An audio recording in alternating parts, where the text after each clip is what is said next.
Sabbath, everyone! Happy Sabbath!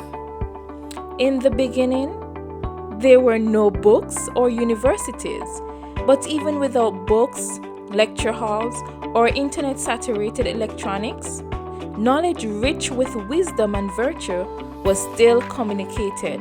Please stay with us as we recap the highlights of this week's lesson entitled Education in the Garden of Eden.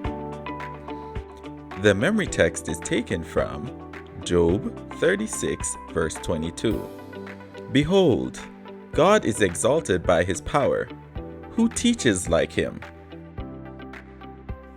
Sabbath afternoon. Most Bible students know the story of Genesis 1 to 3 and its cast of characters: God, Adam, Eve, the angels, the serpent.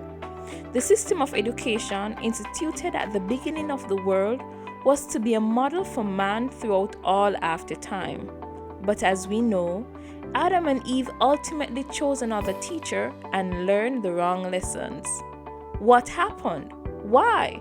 And what can we learn from this early account of education that can help us today? Sunday, the first school. Though we don't think of a garden as a classroom, it makes perfect sense, especially one like Eden.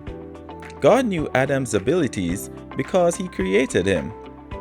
He could teach Adam, knowing that Adam could realize his full potential. All of this attests to God's purposefulness in creation and his love for humanity. Monday, intrusion. When we look at God's vision for the classroom, we see the care he took in preparing a learning environment for Adam and Eve. Yet, there is an abrupt shift from Genesis 2 to Genesis 3. In Genesis 2 verse 17, the Lord told Adam that if he ate from the tree, he would surely die. In Genesis 3 verse 1, we are waiting to God's provision for free will. In Genesis 3 verse 4, the serpent puts the word back in, but in an utter contradiction of what God had said. Tuesday, missing the message. Eve, though she didn't misinterpret what the Lord said to her, she obviously didn't take it seriously enough. One can hardly exaggerate the consequences of her actions. Meanwhile, Adam wanders into a difficult situation himself.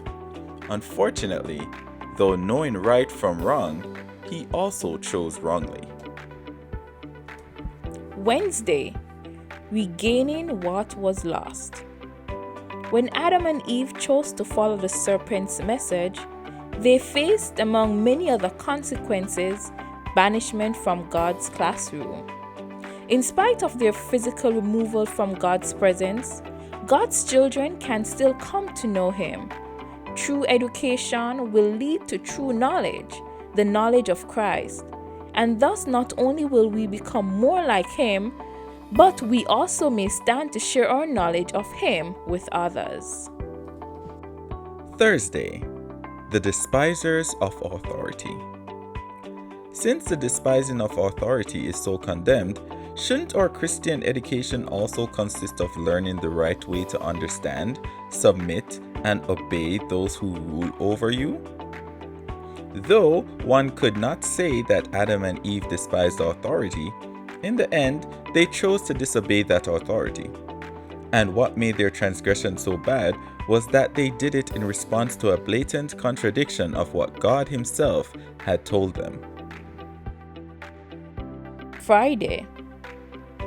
The holy pair were not only children under the fatherly care of God, but students receiving instructions from the all-wise Creator.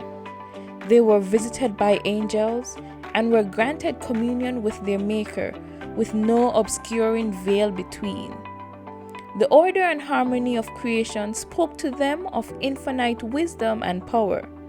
They were ever discovering some attraction that filled their hearts with deeper love and called forth fresh expressions of gratitude.